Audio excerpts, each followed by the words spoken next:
Soleei reporting on this beautiful day in Fall River, Massachusetts.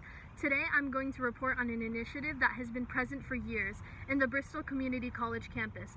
Today I'm going to report and interview the director of the Multicultural Student Center, a safe place where students, faculty, and staff from all cultures, identities, and backgrounds can socialize freely about themselves, the community, and the world. Emphasizing social justice, one of their goals has been to sign a petition campus-wide to denounce racism, hate, and violence to stand with the Black community. In the next segment, I'm going to interview Robert Delalue, director of the center, on the current issues on social and racial justice as well as the center. Hello, my name is Soleei and I'm reporting from Fall River, Massachusetts. Today, I have come on the Zoom meeting to interview Robert Delalue. Being a former coach for the Bristol Community College basketball team, he stepped down to be a full-time director of multicultural student affairs and is now the interim VP of student services. I wanted to also go back a little bit because I saw in your recent interview that you mentioned a lot of experience racism within your own town.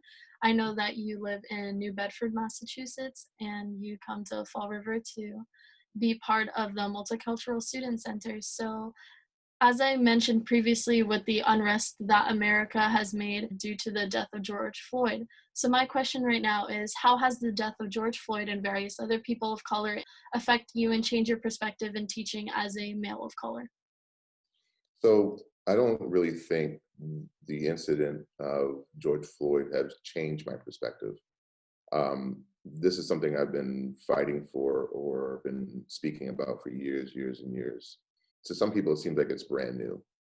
But for many of us, it's not. It's something that we've endured and lived our whole entire lives with. When I was a young teenager, I remember being pulled over several times by police officers. I remember being held at gunpoint, being accused of things that weren't true. So when you see these incidents that happen, they trigger me. Like it's something that you don't even think that it exists. And these are things that we have seen in our neighborhoods throughout. So in my professional career, it's always guided me. So part of the reason why I became a basketball coach is to help men that look like me, because predominantly student athletes or basketball student athletes at the junior college level are predominantly Black, African American, Latinx, male. Part of the reason I got into it is to be a mentor, to be a liaison, to be a person who can outreach and help guide students because of what goes on. Because a lot of the arguments and things that I've said in the past, I don't think people really were listening. They kind of shook their heads, but they weren't really taking it in. And these incidents now becoming a little bit more public. And now it's happening, it's intruding everyone's daily life when they turn on the news. Now they're starting to listen a little bit more. Yeah, that's certainly true. How do you deal with people or even like political leaders who may not have grown up in the same background as yourself and have grown to be ignorant with the current events, even though they're become more public and social justice have been more emphasized? There's a lot of patience. You can't, so there's certain times where you have to be very assertive and you have to kind of really insert yourself into a conversation and put an end to, people thinking in a particular way that might be harmful to your students or yourself or to others. It's a balancing act. You have to really kind of, those individuals from those areas who are naive, as you were stating, how do I get them to think a little bit differently here? And then that's that balancing act I have to kind of play.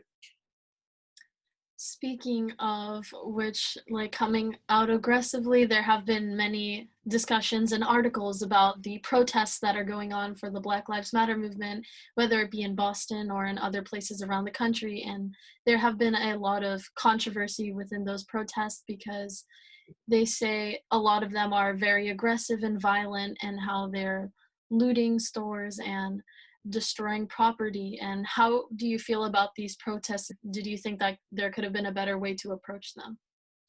So there's so many different points of view on this. Is that when people are hurt, there's a lot of anger, and so there are going to be people who are going to be a little assertive, a little aggressive, in when they're doing it. As long as it's done in peace and they're not damaging anybody, any property or hurting anyone, I think that's okay. Kind of And moving into our last question, I wanted to say that Team Harmony's goal is to actively engage our next generation of leaders in the battle against hate and how hate has no boundaries, no borders, and how hate only has targets. Most of us value people based on who they are, not who they love, their faith, race, or gender identity.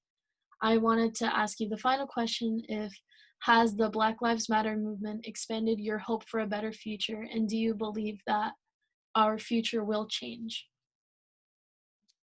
Future will change. The movement is powerful in the senses that there is no particular figurehead.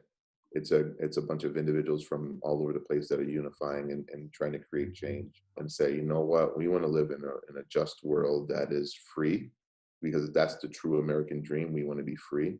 We want to be, we want to live our lives and not have to look over our shoulders or worry about someone taking advantage of us. We are looking just to be seen as an equal and to give the opportunity and to do things that we should be able to dream, that our schools are safe, that our schools are teaching the right curriculum, that our students are giving opportunities to do great things outside of their neighborhood.